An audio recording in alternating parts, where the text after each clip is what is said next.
믿음의 사람들도 때때로 신앙생활을 하면서 답답해하고 의심하며 낙심하기도 합니다. 그러나 결국은 항상 올바르게 깨닫고 모든 시험을 이겨내고 약속된 복을 받아 누리며 하나님께 감사 찬송하고 행복한 삶을 누리고 후손들에게 그 복을 누리게 이어받게 하는 것이죠. 오늘 본문은 바로 그러한 내용을 우리에게 잘 보여주고 있습니다. 오늘 제목을 좋은 땅을 보는 사람이라 이렇게 했습니다마는 실제는 더 많은 복을 보고 누리는 사람 이렇게 볼 수가 있습니다. 왜 그런가? 어떻게 더 많은 복을 보고 누리는 사람인가? 말씀을 통해서 그 내용을 살펴보고 우리 모든 성도들이 좋은 복을 보고 그 복을 얻고 그 복을 누리는, 그리고 그 복을 후손들에게까지 이어받게 하는 행복한 성도들이 다 되시기를 주의 이름으로 축복합니다. 먼저 좋은 땅을 볼 수 없는 사람이 누구인가부터 알아야 되겠죠. 34절로 35절에 보면 여호와께서 너희의 말소리를 들으시고 노하사 맹세하여 이르시되 이 악한 세대의 사람들 중에는 내가 그들의 조상에게 주기로 맹세한 좋은 땅을 볼 자가 하나도 없으리라 했습니다. 하나님께서 진노하셔서 맹세까지 하셨습니다. 절대로 볼 수 없다. 누구입니까? 악한 세대 사람들. 무엇을 못 봅니까? 조상에게 주기로 맹세한 좋은 땅. 하나님께서 조상들에게 약속해 주신, 맹세까지 하시며 약속하신 그 좋은 땅을, 적과 구리는 얻은 축복의 땅을 볼 자가 하나도 없다 그랬습니다.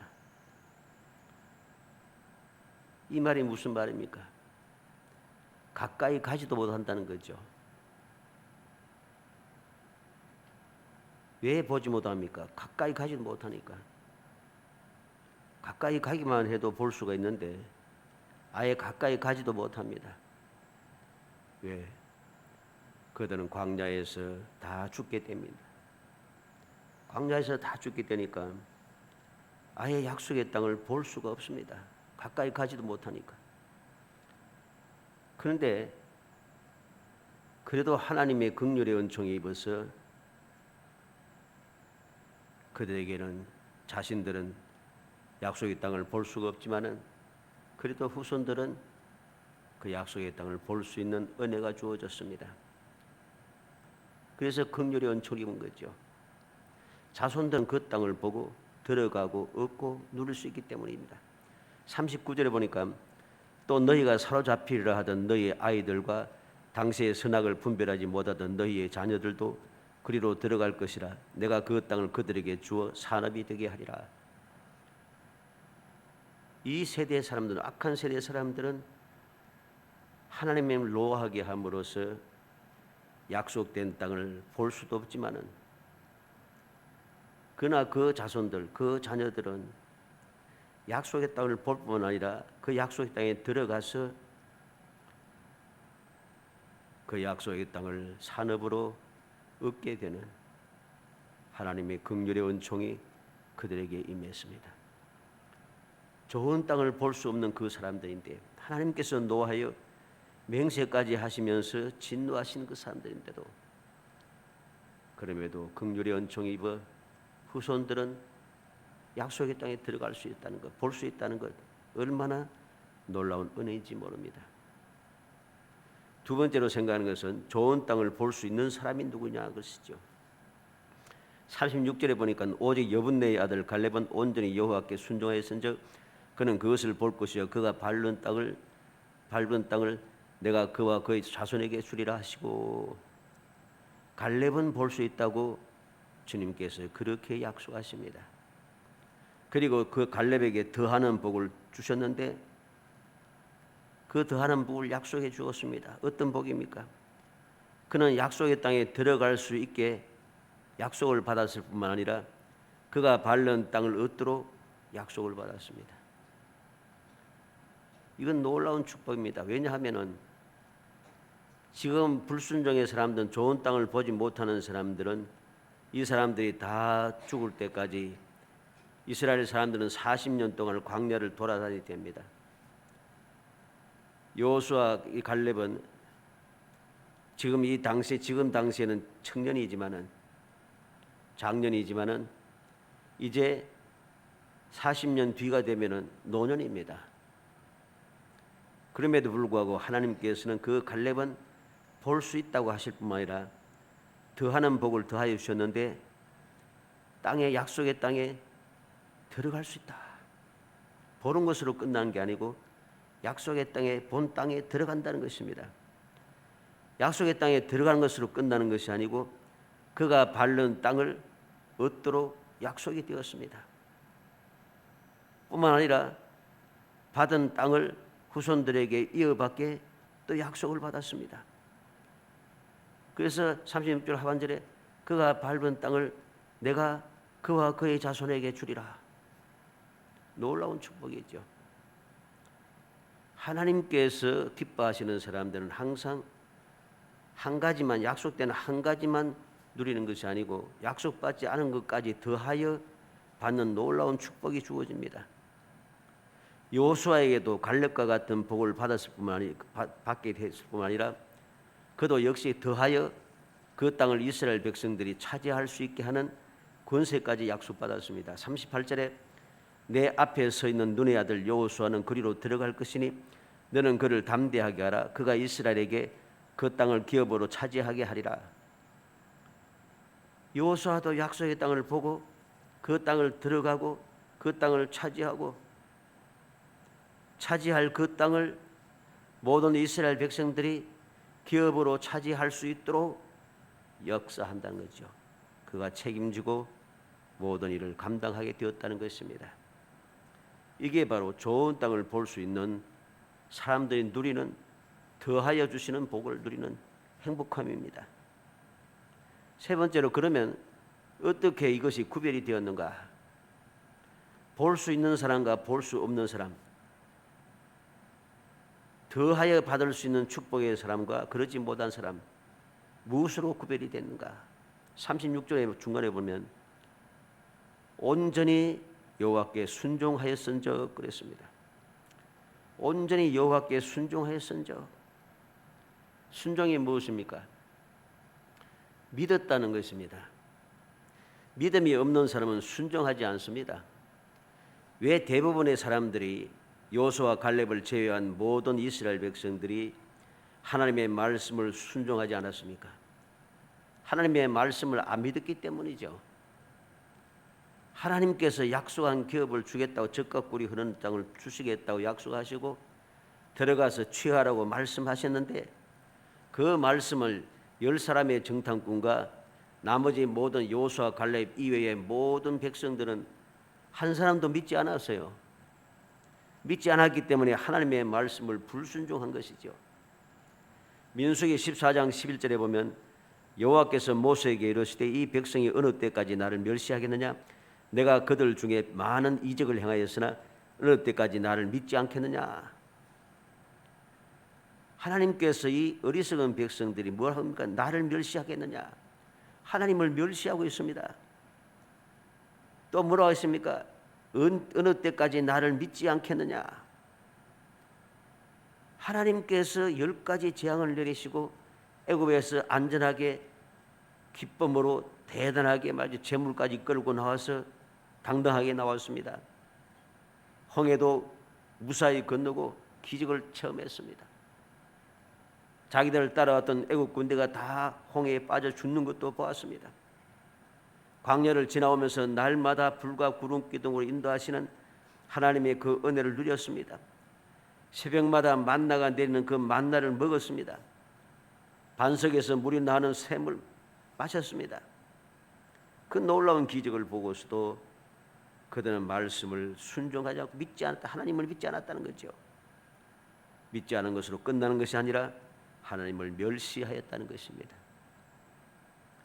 민수기 14장 22절로 23절에 보면 내 영광과 애국과 광야에서 행한 내 이적을 보고도 이같이 10번이나 나를 시험하고 내 목소리를 청종하지 아니한 그 사람들은 내가 그들의 조상에게 맹세한 땅을 결단코 보지 못할 것이요 또 나를 멸시하는 사람은 한 사람도 그것을 보지 못하리라. 하나님을 시험하고 하나님의 말씀을 듣지 아니하는 사람들, 하나님을 멸시하는 자들, 다시 말해서 불신앙의 사람들은 한 사람도 약속의 땅을 볼 수 없다고 분명히 말씀합니다. 그래서 민수기 26장 63절 65절에 보면 이는 모세와 제사장 엘르아살이 계수한 자라 그들이 여리고 맞은편 요단강 모압 평지에서 이스라엘 자손을 계수한 중에는 모세와 제사장 아론이 시내 광야에서 계수한 이스라엘 자손은 한 사람도 들지 못하였으니 이는 여호와께서 그들에게 대하여 말씀하시기를 그들이 반드시 광야에서 죽이라 하셨습니다. 이러므로 예분네의 아들 갈렙과 눈의 아들 여호수아 외에는 한 사람도 남지 아니하였더라. 약속의 땅에 들어가기 직전에는 여호수아 갈렙 외에는 다 죽었다는 것이죠. 광야에서 다 죽었다는 것입니다. 하나님께서 말씀하신 대로 그들은 약속의 땅을 볼 수 없습니다. 이렇게 된 이유가 무엇입니까? 앞서 말씀드린 대로 순종하지 않았다. 하나님의 말씀을 믿지 않았다. 왜? 인간적인 개선을 보니까 가능하지 않다고 생각했다는 것입니다. 그러나 하나님께서는 가능하다고 가능한 사실을 이스라엘 백성들에게 계속해서 애굽에서부터 약속의 땅 예리까지 계속해서 보여주었습니다. 어떻게? 기적을 행하심으로. 기적을 행하시면서 날마다 그들의 눈에 목전에서 그들의 눈앞에서 불과 구름 기둥으로 인도하시며 길을 인도하시고 천막 칠 곳을 지적하시고 갈 길을 보여주시고 날마다 양식을 주시고 때를 따라 도우시고 물을 공급하시고 계속해서 그들을 위해서 역사하셨습니다. 그런데 그들은 그 말씀을 믿지 못한 결과로 결국은 그들은 한 사람도 살아남을 수가 없기 때문에 그 결과로 좋은 땅을 볼 수 없게 되었다는 것입니다.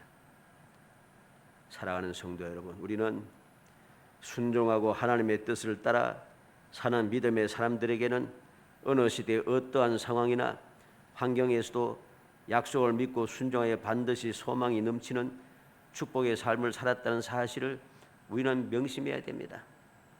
세상이 어떻게 변한다 해도 진리는 결코 변하지 않습니다. 하나님께서는 영원 불변하시기 때문에 하나님의 약속 또한 변하지 않는 것입니다. 그러므로 도무지 감당할 수 없을 것 같은 시련이 와도 우리는 전지전능하신 하나님의 약속을 믿고 순종하는 것, 이것이 올바른 신앙생활이고 이것이 지혜로운 신앙생활인 것입니다. 왜? 하나님은 변하지 않으시니까, 영원 불변이시니까. 영원 불변하신 분은 전지전능하신 분이니까. 전지전능하신 하나님은 없는 것도 말씀으로 창조하시는 분이니까. 모든 것을 말씀으로 창조할 수 있는 능력을 가지신 하나님은 우리를 사랑하여 택하신 아버지시기 때문이죠. 예수를 믿는 자는, 그 이름을 믿는 자에게는 하나님의 자녀가 되는 권세를 주었다 했습니다. 우리는 바로 이 사실을, 확신을 가지고 항상 순종하며 살아가야 하는 것입니다. 우리가 사는 세상은 변화가 무성합니다. 변화무성한 세상에 살아남을 수 있는 길은 세상에 맞게 변화무성하게 나도 변화해야 된다, 이렇게 생각해서는 안 됩니다. 그것은 세상 사람들이 생각하는 거죠. 세상 사람들은 자꾸만 세상이 변하고 자꾸만 과학이 발전하고 모든 것이 자꾸만 새로워진 것이 많이 생기기 때문에 이 세상에 적응하고 올바르게 살기 위해서는 그 변화에 내가 따라가야 한다는 거죠. 변화의 물결에 내가 올라타야 된다고 합니다. 변화해야 된다고 합니다. 새로운 그 지식이라든가 새로운 것들을 자꾸만 내가 습득하여 받아들이고 그것을 내 것으로 만들고 나도 그렇게 변해 가야 한다는 것이죠. 그것은 세상 사람들의 생각이고 세상 사람들의 관점이고 세상 사람들의 주장입니다. 우리는 명심해야 됩니다. 세상이 어떻게 변해도 하나님께서는 변하지 않으신 분임을 믿어야 하는 것이죠. 변화무성한 세상을 우리가 따라갈 수 없습니다. 사람들은 따라갈 수 있다고 주장하고 자꾸만 새로운 지식이, 새로운 그 방법이 생기고 또 생기면 똑똑한 사람, 능력 있는 사람은 얼마든지 그것을 배우고 습득해서 할 수 있다고 이야기합니다만 결코 그렇지 않습니다. 아무리 똑똑한 사람도 변화된 세상에 온전하게 다 따라가는 사람은 한 사람도 없습니다. 새로운 지식이 끊임없이 생겨지는 이 세상에 모든 지식을 다 깨닫고 다 습득하고 그 지식을 행하고 있는 사람은 없습니다. 왜? 그래서 세상은 자꾸만 구분이 되잖아요. 자꾸만 쪼개집니다. 한 사람이 다 못하니까. 옛날에는 똑똑하고 능력 있는 사람이 하나에서 10가지 다 할 수 있었어요. 근데 요즘은 한 사람이 다 못합니다. 그래서 그 전문적인 지식, 전문 분야가 자꾸만 갈라지기 시작하나요. 옛날에는 한 사람의 의사가 모든 걸 다 했지만은 요즘에는 의사도 어떻습니까? 의사도 과가 다 갈라집니다. 갈라지가 수십 개로 갈라져 있습니다. 왜? 한 사람이 다 못하니까. 세상은 그러합니다. 그런데 그러한 변화무쌍한 세상 도무지 다 감당하지 못할 것을 할 수 있다고 생각하면서 세상의 방법대로 살려고 하니까 일이 안 되는 것이죠. 그러므로 우리는 세상이 어떻게 변하고 세상의 지식이 어떻게 풍성해지고 끊임없이 변한다 할지라도 그것에 따라가려고 따라가지 못한다고 낙심하고 근심 걱정하고 두려워하고 그렇게 애달파하는 것이 아니라 변하는 것은 버려두고 영원히 불변한 하나님만을 의지하는 것이죠. 왜 영원 불변한 하나님만을 의지해야 됩니까? 앞서 말씀드린 대로 하나님께서는 이 세상을 창조하신 분이고 이 세상을 주관하시는 분입니다. 이 세상을 창조하고 주관하시는 하나님께 딱 붙어서 하나님만 의지하면 되지. 그 다음에 일어나는 모든 사람들이 만들어내는 변화를 내가 따라갈 필요가 없는 거예요. 그렇다고 그걸 다 무시하라는 소리는 아닙니다만은 다 따라가고 변화에 내가 적응할 수 없으니까 오직 한 분 하나님만을 믿고 의지하며 하나님께 내가 적응해 가는 것이죠. 하나님의 말씀에 변하지 않는 하나님의 말씀대로 내가 순종하며 살아가는 것이죠. 세상의 모든 지식을 내가 다 흡득하지 못해도 오직 말씀을 통해 우리에게 주시는 하나님의 말씀에만 내가 알기 위해서 힘쓰고 애쓰는 것이죠. 하나님은 결코 변하지 않으시고 하나님의 약속도 결코 변하지 않기 때문에 우리는 변하지 않는 주님만 바라보고 그 말씀만 순종하면 나머지 문제는 이 세상을 주관하시고 창조하시고 주관하시는 하나님께서 알아서 주님의 말씀을 믿고 주님을 따르고 순종하는 사람들에게 맞추어서 역사해 주는 것입니다. 이게 바로 믿음이고 이 믿음을 받는 믿음을 가진 사람이 누리는 축복이고 그래서 믿음의 사람을 행복하다고 이야기하는 겁니다. 모세가 왜 이스라엘 백성들에게 너희는 행복자로다. 왜 행복자로 합니까? 세상이 어떻게 변하든지 상관없이 하나님께서 믿음의 사람 택한 이스라엘 백성들을 위해서 역사해 주기 때문입니다. 이사야서 54장 10절에 산들은 떠나며 작은 산들은 옮길지라도 나의 인자는 내게서 떠나지 아니하며 화평하게 하는 나의 언약은 옮기지 아니하리라. 너를 긍휼히 여기는 여호와의 말이니라. 산은 떠나고 작은 산들은 옮겨져도 하나님의 인자는 떠나지 않는다고 했습니다. 화평하게 하는 하나님의 약속은 옮겨지지 않는다고 합니다. 왜? 너를 긍휼히 여기는 여호와의 말이니라. 우리의 부족하고 연약함과 어리석고 괴우 나태함과 여러 가지 한심한 모습을 아시는 하나님께서 우리의 긍휼을 베풀어 주신다는 겁니다.